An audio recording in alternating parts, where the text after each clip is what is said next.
Summer is almost here, and you know what that means. No school, no hockey, no work, no bills, no diet, no marriage, nothing at all. None of it matters for the best 3 months of the year. And on top of all of that, movies! This summer is shaping up to be one for the record books at the box office, and today I want to give my predictions for 24 films releasing from mid-March through August, which is half of Florida's summer. I'll be listing the films from least to most successful in terms of their North American box office. I'll also be giving opening weekend predictions and for the top 10 worldwide box office predictions. I should note that no expert really knows how the summer box office is going to play out, except for me. I know everything. Let's get started. First off, 3 films that don't even make the list. Action Point, a Johnny Knoxville action comedy set at a theme park. The Meg, where Jason Statham fights a 150 million 70-foot shark from the director of National Treasure.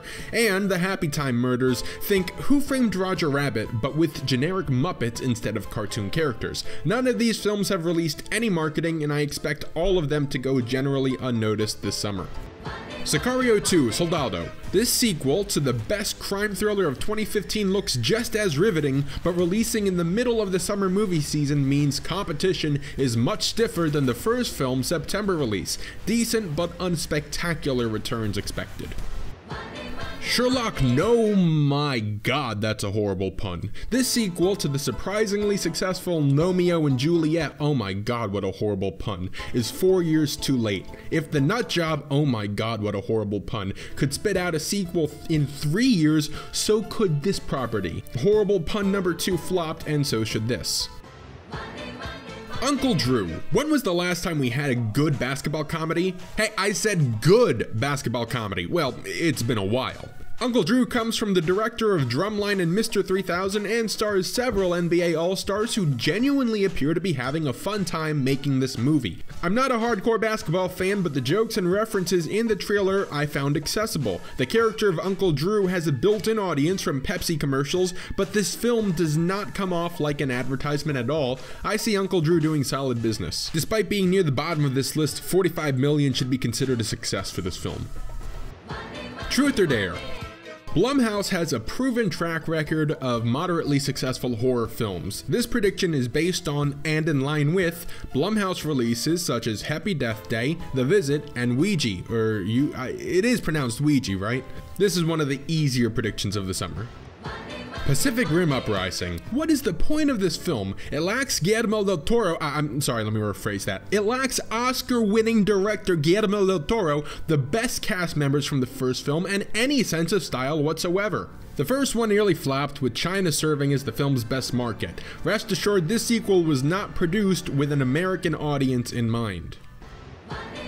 Christopher Robin. Winnie the Pooh was never a box office giant. The 2011 animated film only made 26 million in North America. So who at Disney thought that a live-action sequel set decades later would be a hit with audiences? I have no idea. At best, this plays out like Pete's Dragon, which earned 76 million domestic. At worst, it's the BFG, which ended with 55 million. I'll split the difference and say this ends up with 65 million. The Equalizer 2. Denzel Washington remains a box office draw, and The Equalizer remains one of his biggest hits. Like Sicario 2, this takes a hit from being a summer release instead of late September, but it will still find its audience. That said, the film has yet to release any marketing whatsoever, and I'm afraid it's going to fall behind very soon in the publicity game. The first Purge. There was no Purge in 2017, letting the franchise take a breath before giving us this prequel with a hook that is sure to draw fans of the franchise back in. This performs about as well as its predecessors, another easy prediction. We have a tie, Skyscraper and Rampage. Let's talk about Dwayne Johnson for a moment. The man prints money when he's in Fast and Furious or given a good comedic script, but the man can't open everything. Baywatch flopped. Hercules flopped. San Andreas and G.I. Joe Retaliation were moderately successful, but represent the ceiling for what Dwayne Johnson can do on his own. Here we have 2 mid-tier Dwayne Johnson action flicks. Both should do decent. Rampage looks stupider, while Skyscraper has some gravitas, but will have heavier competition. I'm giving both these films the same prediction, but I inevitably expect one of them to significantly outperform the other, as Dwayne Johnson will just end up eating into his own market. My guess is that Skyscraper would be more likely to break out than Rampage, which, again, looks pretty freaking stupid. Tomb Raider. Lara Croft Tomb Raider is the most successful video game film domestically, earning $131 million. The sequel flopped hard. Both those films had the draw of Angelina Jolie. Alicia Vikander is phenomenal, but her name doesn't sell tickets to the level of Angelina Jolie. These numbers are optimistic and depend on the film being as good as the award-winning 2013 video game it's being adapted from. Mamma Mia 2. In case you couldn't tell, I love ABBA. They're one of the best pop groups from the 70s. That said, I didn't see Mamma Mia, the musical or the film, and I am not the target demographic. Correct me if I'm wrong, but as far as I can tell, this is the first ever sequel to a movie based off a Broadway musical, and it's even reusing the same ABBA music. I think this will have a slightly larger opening than the first film, but trail off quicker. A Wrinkle in Time. Disney, check. Star power, check. Unique visuals, check. Classic book adaptation, check. Oscar-nominated director Ava DuVernay, check. That said, this is just another Disney CGI fest, and those have a ceiling. This should be a modest success on a modest budget. It will do better than Alice Through the Looking Glass, Pete's Dragon, and the BFG, but those are some pretty low bars. Ocean's 8. Sandra Bullock plays George Clooney's sister. They go to space. Stuff happens. Oh, wrong film. This should be the biggest film this summer that's not either animated or an action blockbuster. This is going after an underserved audience for summer films. It looks decent and it has a fantastic cast. I assume this will perform along the lines of Oceans 12 and 13, a bit with a slight reduction for the franchise being dormant for so long while encountering much stiffer competition than the original films had to go through. Ready Player One. Here we go, folks. This one gave me some trouble. Steven Spielberg is one of the greatest directors of all time, but his last blockbuster hit was Indiana Jones 4 a decade ago, and that film isn't exactly beloved. This has no star power. Dystopian cyberpunk did not click with audiences last year. Geek references didn't work for Pixels or Scott Pilgrim vs. the World. Unlike It and Stranger Things, which tap into 80s nostalgia by recreating the period, this just wants to throw references at you with overbearing special effects. I get the novel is beloved, and there is a respectable built-in audience for this property, but I do not see this connecting with casual filmgoers, the ones who take mega-budget films like these and elevate them to the next level of success. This was one of the hardest films to give a number. It has as good a chance of bombing as it does becoming a breakout hit, and it's going to come down to the film's quality, which we cannot determine at this time. Hotel Transylvania 3. Numbers in line with the prior films in an unremarkable franchise while accounting for tougher summer competition. I don't care enough about this franchise to elaborate. Mission Impossible Fallout. The Mission Impossible franchise has shown incredible resilience, with the prior two films, Ghost Protocol and Rogue Nation, each turning a nice profit. As this is an aging franchise, a slight drop-off in numbers is to be expected, but by all means this will be another success for Tom Cruise, and if Fallout is as good a product as the prior two films, the profits could be higher.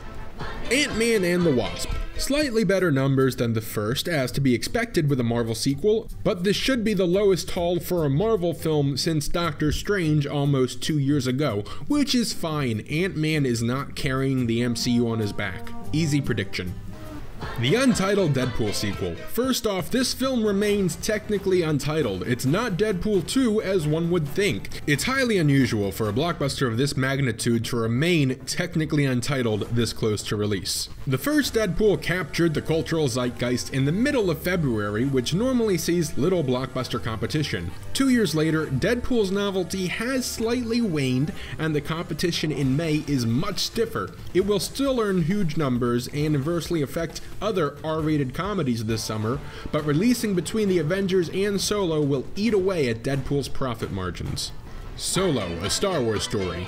We have arrived at the biggest question mark of the summer. On one hand, this is Star Wars, as sure a bet as there has ever been in Hollywood. The previous 3 Star Wars films have each been the top earning film of their respective year. On the other hand, The Last Jedi soured many fans, and I'd imagine franchise fatigue is setting in. Solo is a story that no one was asking for, whereas Rogue One's concept was perfect for a one-off side story.